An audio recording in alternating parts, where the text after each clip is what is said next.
Shalom teman-teman semua. Kali ini kita akan membahas topik yang cukup sering kita dengar, bahkan mungkin ada di sekitar kita. Kira-kira apa sih topik yang akan kita bahas?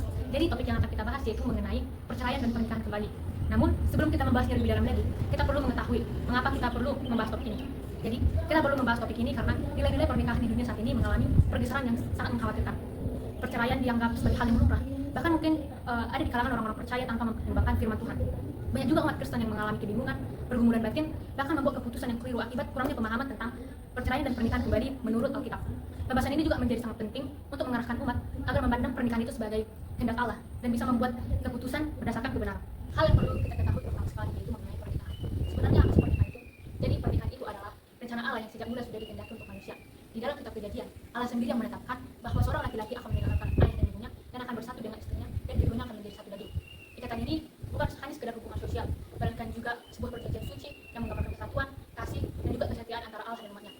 Dalam pandangan Alkitab, pernikahan ini bersifat permanen, kudus, dan tidak bisa diputuskan oleh banyak manusia. Namun, kita tidak bisa menutup mata terhadap realitas dunia yang tidak luput dari perceraian. Meski Allah membenci perceraian, Alkitab mengakui bahwa perceraian bisa saja terjadi oleh akibat dari kerasnya hati manusia.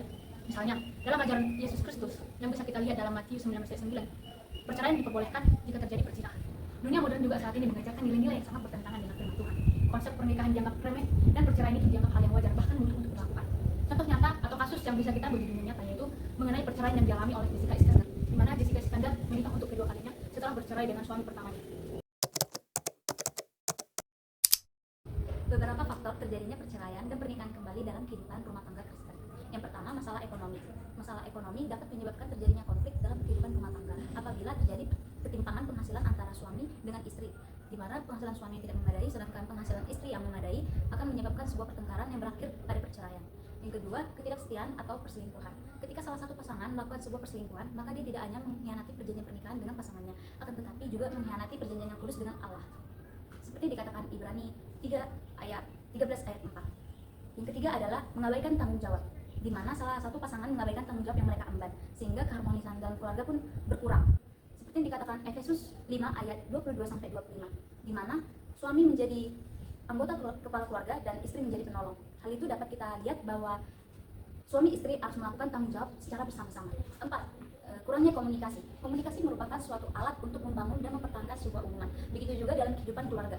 Komunikasi yang jujur dan penuh kasih dapat mempererat hubungan keluarga, sehingga terjadinya suatu keharmonisan. Bila terjadi sebaliknya, yaitu jarang berkomunikasi, maka terjadinya sebuah kekosongan secara emosional sehingga menaruh rasa curiga satu sama lain. Yang kelima, yaitu tindakan kekerasan dalam rumah tangga. Tindakan ini dapat menyakiti pasangan baik secara emosional, fisik, dan psikologis. Seperti yang dikatakan Kolose 3 ayat 19, di mana masing-masing pasangan saling menyayangi satu sama lain dan tidak melakukan kekerasan. Selanjutnya kita akan mempelajari tentang pandangan mengenai perceraian dan pernikahan kembali dalam etika kekristenan.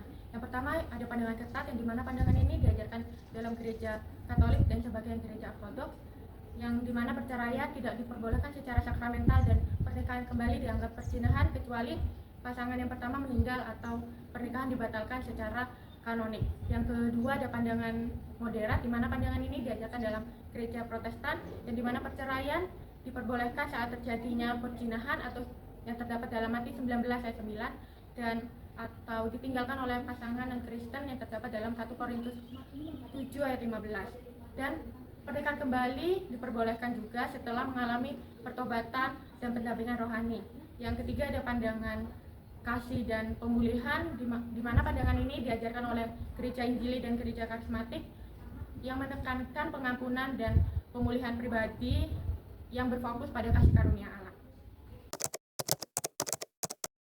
Yang pertama saya akan menjelaskan tentang truth. Yang pertama yaitu memberi ruang pemulihan dan juga pertobatan bagi orang Kristen. Yang kedua yaitu melindungi korban kekerasan dan juga ketidakadilan. Yang ketiga yaitu mengakui kompleksitas kehidupan dan juga kasih karunia dari Allah.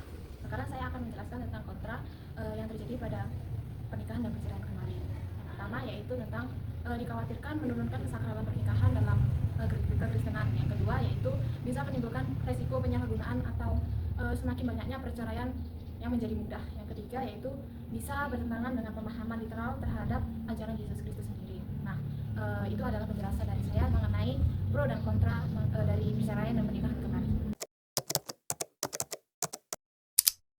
Baik teman-teman, di sini saya akan membahas tentang jenis-jenis pandangan pernikahan kembali atau perceraian. Yang pertama adalah pandangan ketat. Pandangan ketat ini biasanya dia diakui oleh umat Katolik dan Kristen Ortodoks, di mana di sana umatnya tidak menyetujui adanya pernikahan kembali karena bisa saja disebut sebagai perzinahan kecuali pasangan yang pertama meninggal. Yang kedua ada pandangan moderat, di mana pandangan moderat ini biasanya dianut oleh Protestan. Di sana umatnya memperbolehkan perceraian yang penyebabnya adalah perzinahan ataupun ditinggal oleh pasangan yang non rohani.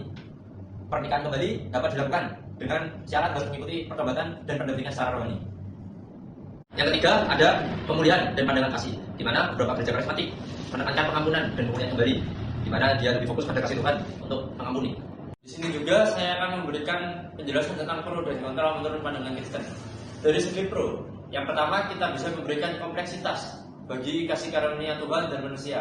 Yang kedua, kita bisa memberikan tempat untuk pertobatan. Dan yang ketiga, kita juga bisa memberikan tempat untuk mereka yang mengalami kekerasan dan ketidakadilan. Lalu dari segi kontra, yang pertama adalah ditakutkan menurunkan kesakralan dari pernikahan. Yang kedua, ditakutkan disalahgunakan karena perceraian dapat dilakukan dengan mudah. Yang ketiga, ditakutkan bertentangan dengan literal pengajaran Tuhan Yesus.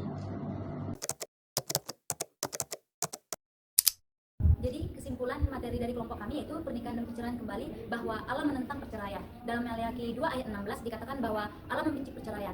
Perceraian berarti yang tidak sesuai dengan kehendaknya.